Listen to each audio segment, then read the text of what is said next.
To set up this exercise, you're gonna need a large medicine ball and a cable station with the rope attachment or something similar set high in the rack.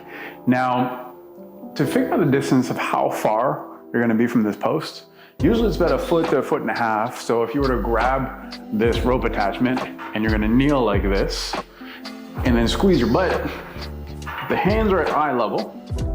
You should feel a little bit of tension through the abs as long as you're squeezing your butt to hold on to that position. Now, if you feel like you're being pulled off balance, then you might be too far.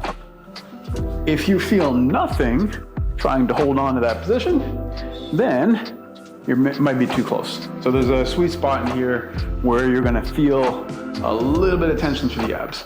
Now, what you do with this ball is you take that and you stick it behind you to help reinforce that position. So I'm gonna put it right on top of my calves. I'm setting the ball high, so it's actually helping me keep that position. So if I'm trying to lean back, it's almost impossible to, it blocks me. And then from there, that just helps to reinforce what we're trying to do, which basically stay in this kneeling position and get a strong ab contraction. So I'm gonna pull the rope down to about eye level. And then what I'm gonna be doing is rolling the bottom of my rib cage down into my belly button or towards it.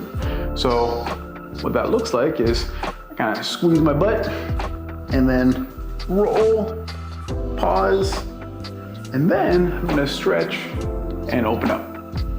So what I'm doing is I'm trying to shorten this space between ribs and hips, squishing that together.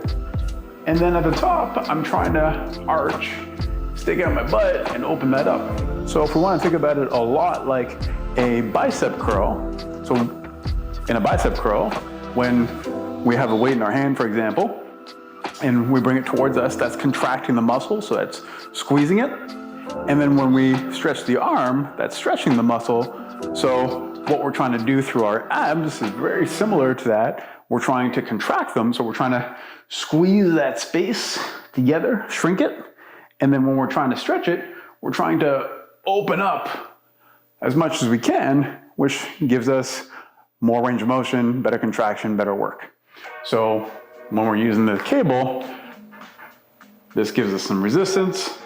And so we're gonna try to shrink that space and we roll, we pause ideally to feel the tension in that area, look for it. And then at the top, we let it stretch us long, so we might arch our back, letting our stomach get stretched and opened up, and that allows the muscles to stretch adequately. So that's how you maximize that movement, and the ball isn't absolutely necessary. I do have a non-ball version. It just sometimes makes this a little bit more intuitive in terms of what you're looking for. So if you have the option, I'd highly use the ball. I'd highly recommend using the ball, but you can also do it without. All right, good luck.